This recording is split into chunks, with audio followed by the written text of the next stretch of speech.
Ito yung kanilang famous na station dito sa Berlin, Alexanderplatz. Kung hindi ka nakarating dito, walang kwenta ang travel mo. Hindi ito maganda, hindi masyadong malinis yung paligid.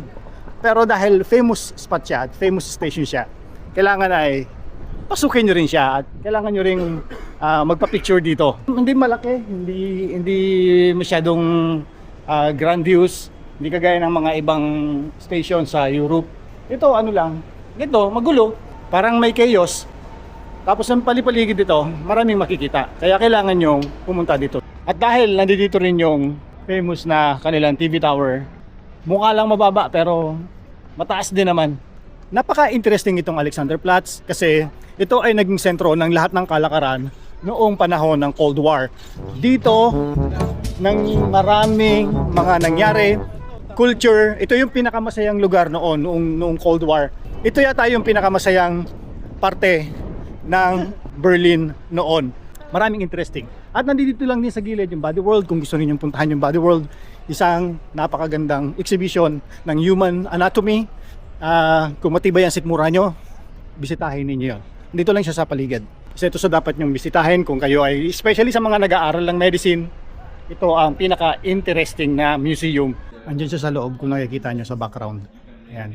Hindi na kami papasok kasi pakita ko lang sa inyo mga picture namin noon kasi napasok na namin yan noon. Pinapakita ko lang sa inyo. Hindi ko na siya kayang tignan ulit. So sapat na yung isang beses lang sa akin. Take care of your body.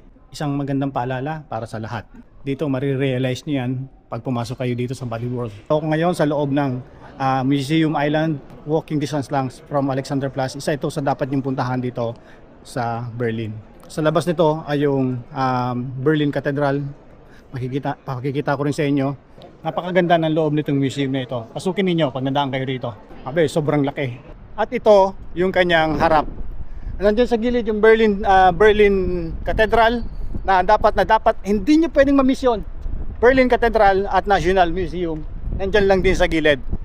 Ayan oh, massive. Grabe. At yung gold na design niya yon, kita niyo, pakita ko. Ayan oh, kanyan. Laki niya no. Andun yung National Museum. Yon, nasa gilid niyan yung Berlin Cathedral. Ayun yung Berlin Cathedral. Nandito lang din sa katabi nitong museum na ito. At nandun yung National Museum sa gilid. Dito yan, sa gilid ng Museum Sinsel. Yun.